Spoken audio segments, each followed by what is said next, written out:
Hello mga ka-YouTubers, muli po Chrysler TV.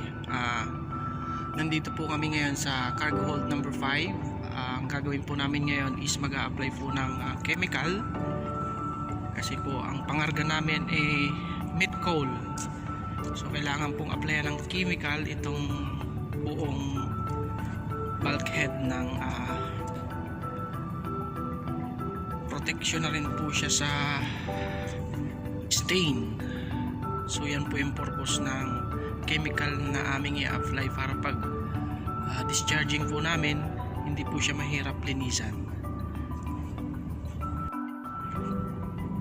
So ayan mga ka-YouTubers, ito po yung cargo hold number 5. So yung nakikita nyo po na yan, i-applyan po namin ng chemicals, hold barrier. So malaki po itong cargo hold number 5. So almost 2 drum po yung gagamit namin, mako-consume namin to applying the chemicals.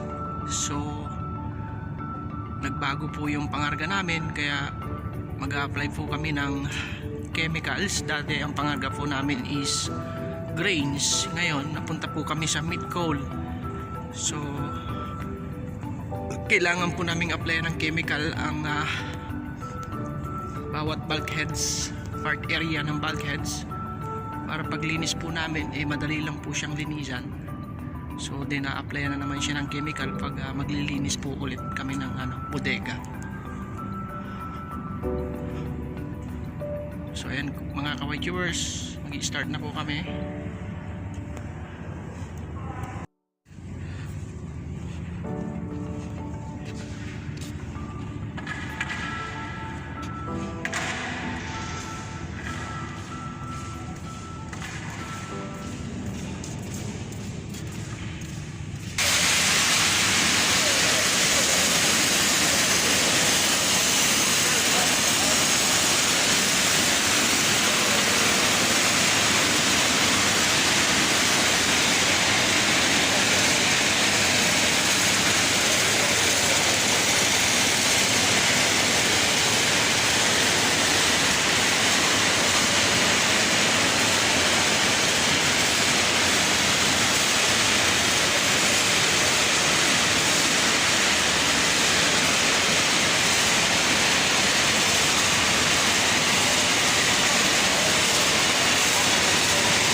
lagyan mo ng tubig yung container.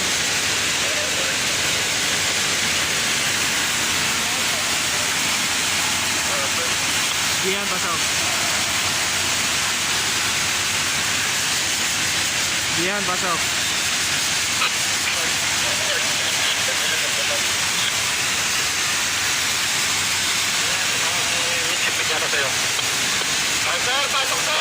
Lagyan mo ng container pa yung ano, lagyan mo ng tubig yung container na titira pa.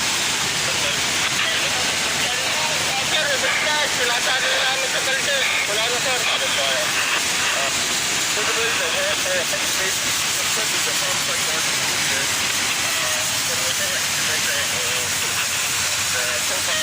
Troy! Troy! Boss! Boss! Meron pa doon, no? Kanto? Yung pinakakano?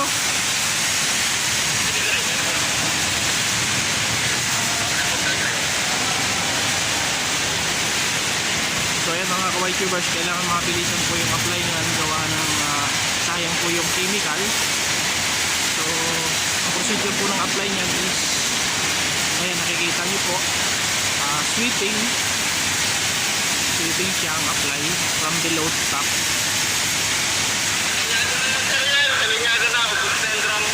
Okay, okay.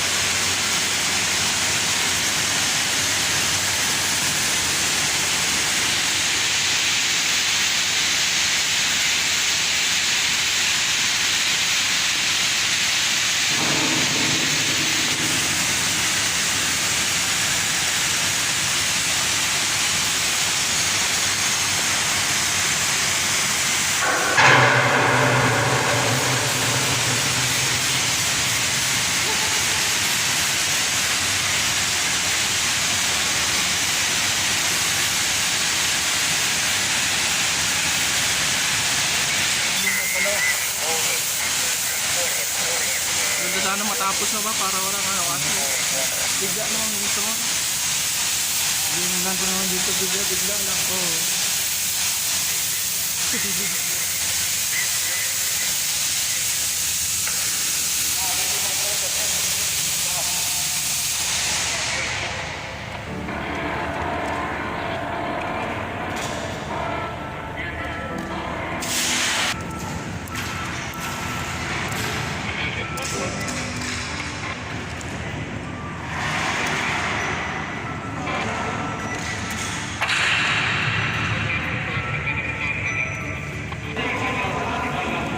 So yung mga ka-YTubers, tapos na po siyang apply ng chemicals.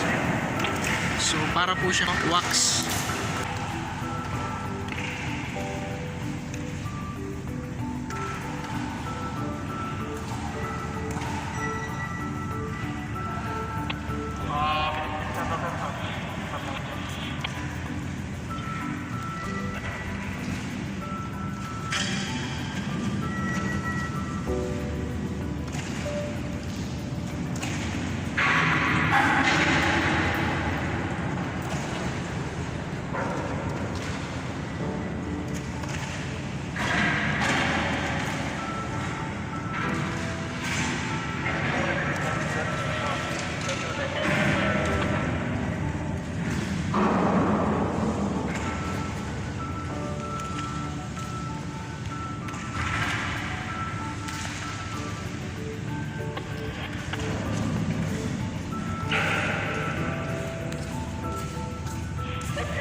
Kung bago lang po kayo sa aking channel, please subscribe and watch my videos and click the notification bell para updated po kayo sa mga video na aking i-upload.